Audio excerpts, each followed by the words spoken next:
Hello students, आज हम आपको कैपेसिटेंस की एक यूनिक प्रॉब्लम का सॉल्यूशन बताएंगे। अगर इस तरह की प्रॉब्लम आपके जेई में आती है तो आप उसे कैसे मिनटों में सॉल्व कर सकते हैं, आइए देखते हैं। यहां पर हमें इस क्वेश्चन में कुछ प्लेट्स दी हुई हैं जो कि कंडक्टिंग प्लेट्स हैं, और इन प्लेट्स में अगर हम देखें तो 6 प्लेट हैं, 1 2 3 4 5 6। और यहां पर आप देखेंगे कि ये जो फर्स्ट प्लेट है टॉप मोस्ट, ये शॉर्ट कर रखी है हमने, ये सेकंड लास्ट से, और जो लास्ट वाली प्लेट है ये शॉर्ट है हमारी थर्ड नंबर प्लेट से।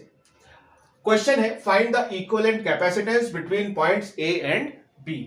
आपको कुछ गिवन है data, epsilon naught A upon D is equal to 7 microfarad. 4 options आपको दिए हुए हैं, ए है 7, बी 11, सी 12 एंड डी 15। तो आइए देखते हैं इस तरह की प्रॉब्लम को हम कैसे सॉल्व कर सकते हैं। आपको यहां पर क्योंकि इक्विवेलेंट कैपेसिटेंस ए और बी के बीच में निकालना है, तो आप यहां पर 2 पॉइंट्स ले सकते हैं। एक पॉइंट आप ले लीजिए ए और एक पॉइंट आप ले लीजिए बी। यहां पर आपको 6 प्लेट्स दी हुई हैं, तो आपको 6 की 6 प्लेट्स के ऊपर कुछ ना कुछ आपको उनको नाम देना पड़ेगा। ये प्लेट बी है हमारी, ये प्लेट हमारी बी है। तो इस बी प्लेट को अगर हम देखें तो यहां पर ये बी प्लेट है। ये प्लेट हमारी क्योंकि कनेक्टेड है इस थर्ड नंबर प्लेट से, तो इस प्लेट को भी लेटर से हम बी नाम दे देते हैं। ये प्लेट हमारी ऊपर वाली, इसका अभी तक कोई नाम नहीं है, लेटर से इसको हम डी नाम दे देते हैं। तो ये प्लेट जो कि इस प्लेट से कनेक्टेड है, तो इसको भी हम डी बोल देते हैं। और एक प्लेट अभी हमारी बच रही है, लेटर से इसका हम नाम सी दे देते हैं। अभी ये जो सेकंड नंबर प्लेट है क्योंकि ये ए से कनेक्टेड है, तो इसको हम बोल देते हैं लेटर से ए। अब क्योंकि ए और बी के बीच में इक्विवेलेंट कैपेसिटेंस निकालना है, तो ए और बी 2 पॉइंट्स हमने ले लिए। अब बाकी के जो पॉइंट्स बचते हैं हमारे, वो बचते हैं यहां पर सी और डी। तो सी और डी आप इसके लाइन में मत लीजिए, आप इसको थोड़ा ऊपर नीचे ले लीजिए। एक पॉइंट आप यहां ले लीजिए सी, और एक पॉइंट आप थोड़ा नीचे ले लीजिए डी।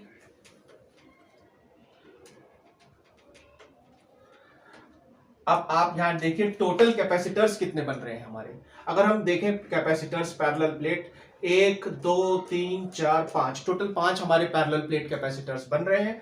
इन कैपेसिटर्स को हम इन सर्किट में ड्रॉ करेंगे उनके सिंबल्स के साथ। सबसे पहले बी से शुरुआत करते हैं। बी और डी दोनों प्लेट्स के बीच में एक कैपेसिटर बनेगा। आप उसको यहां पे कैपेसिटेंस को दिखा सकते हैं, बी और डी के बीच में। और इसकी जो गैपिंग है दोनों प्लेट्स के बीच में, वो लेटर से डी है। बी और डी के बाद आप देख रहे हैं कि बी प्लेट ऊपर जा रही है और ये भी बी प्लेट है, तो बी और सी के बीच में भी एक कैपेसिटेंस आ जाएगा। और इसके बीच में भी अगर हम देखें तो स्पेसिंग हमारी दोनों प्लेट्स के बीच में डी है।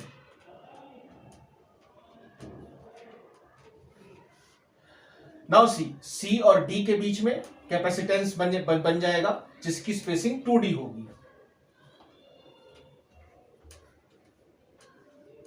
इसकी स्पेसिंग हमारी 2d होगी। डी और बी के बीच में अगर हम देखें, वो ऑलरेडी हमने बना दिया है। Now we will see the top 2। ये दोनों ऊपर वाले जो कैपेसिटर्स हैं, ए और डी के बीच में है और ए और बी के बीच में। ये नीचे तीनों कैपेसिटर हमने अभी तक कवर कर लिए हैं। अभी हमारे ये 2 कैपेसिटर्स बाकी हैं। ए और बी के बीच में एक कैपेसिटर बनेगा और एक कैपेसिटर ए और डी के बीच में बनेगा। तो ए और डी के बीच में आप यहां पर एक कैपेसिटर दिखा सकते हैं, और इसकी जो स्पेसिंग है दोनों के बीच की, वो डी है। और ए और बी के बीच में एक लास्ट हमारा कैपेसिटेंस बनेगा, जिसको हम नीचे इस तरह से दिखा सकते हैं। इसकी भी जो स्पेसिंग है वो हमारी डी। अब आपको एक एक करके इस पूरे सर्किट का इक्विवेलेंट कैपेसिटेंस 1 बाय 1 निकालना है। तो हम स्टार्ट करते हैं सबसे पहले इस कैपेसिटर से और इस कैपेसिटर से। आप देख रहे हैं क्योंकि ये हमारा जो, अगर हम करंट की बात करें तो वो यहां से यहां सीधे चार्ज हमारा फ्लो होगा या करंट हमारा ऐसे फ्लो होगा। तो ये कैपेसिटर और ये कैपेसिटर और ये कैपेसिटर दोनों सीरीज में है। क्योंकि यहां से कोई तीसरा हमारा ब्रांच नहीं निकल रहा है, तो हम ये कह सकते हैं कि सबसे पहले ये दोनों कैपेसिटर्स, ये दोनों हमारे सीरीज में है। आप देखिए ये हमारे सीरीज में है, तो इनका इक्विवेलेंट हम निकालें अगर यहाँ पे सी डैश, किसका, कैपेसिटर बीसी के बीच में है और ये सीरीज में है आपका किसके साथ है, सी डी के साथ, इसको आप यहां लिख लीजिए डी। तो ये हमारा हो गया capacitance between C and D. Series में आपको पता है कैसे निकालते हैं कैपेसिटेंस, देखिए ये फॉर्मूला आपको पता है, epsilon naught A upon D multiplied by epsilon naught A upon 2d divided by epsilon naught A upon D plus epsilon naught A upon 2d। इसको आप सॉल्व करेंगे तो आपको मिलेगा epsilon naught A upon 3d।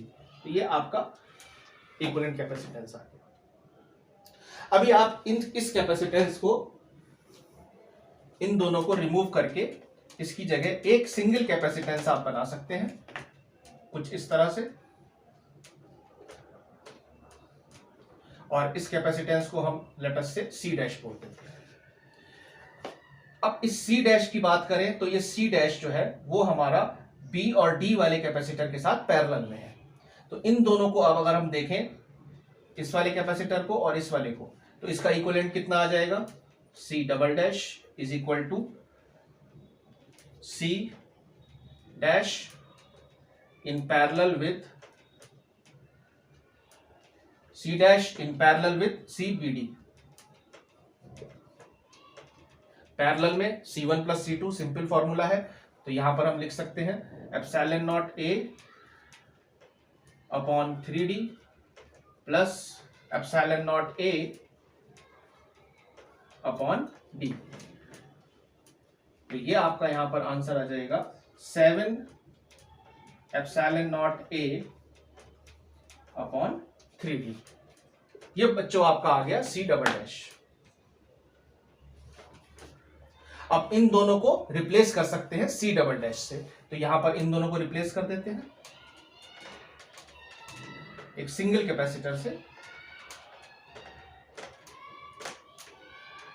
ये आ गया हमारा एक सिंगल कैपेसिटर, इसको लेटर से हम सी डबल डैश कह देते हैं। अब ये कैपेसिटर और ये दोनों कैपेसिटर हमारे, ये दोनों सीरीज में आते हैं। सीरीज में क्या फॉर्मूला होता है, C1 C2 upon C1 plus C2। तो आप इन दोनों का इक्विवेलेंट निकाल सकते हैं, लेट अस से C ट्रिपल डैश। तो C ट्रिपल डैश कितना हो गया, CAD plus CBD, CAD in series CBD, ये दोनों सीरीज में हो गए हमारे। तो यहां पर हम लोग सिंपल कैलकुलेशन कर सकते हैं, यहां पे CBD और you can say C double dash, इसको CBD ना बोले, C double dash. So this is the 7 epsilon not A upon 3d into epsilon not A upon D, 7 epsilon not A upon 3d plus epsilon not A upon D। इसको हम solve करेंगे तो हमें मिलेगा 4/7 epsilon not A upon D। So this is C triple dash. अब इन दोनों capacitors को हम रिप्लेस कर सकते हैं एक सिंगल कैपेसिटर से,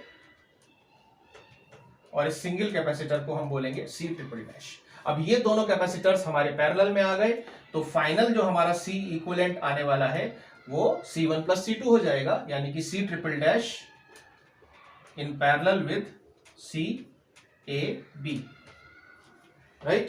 तो ये हो गया हमारा 4 epsilon not A upon 7D plus epsilon not A upon D। तो फाइनली आपको मिलेगा यहां पे 11/7 epsilon not A upon D। So this is the C equivalent. Given क्या है आपको, epsilon not A upon D is 7। तो epsilon not A upon D is 7, तो 7 कैंसिल हो जाएगा आपका, और C इक्विवेलेंट आपका आ जाएगा 11 micro farad, because this value epsilon not upon D, it is given that this value is 7. तो 7 will get cancel. Final answer आपको मिलेगा 11 माइक्रो फैरेड. होप आपको ये सॉल्यूशन पसंद आएगा. Thank you.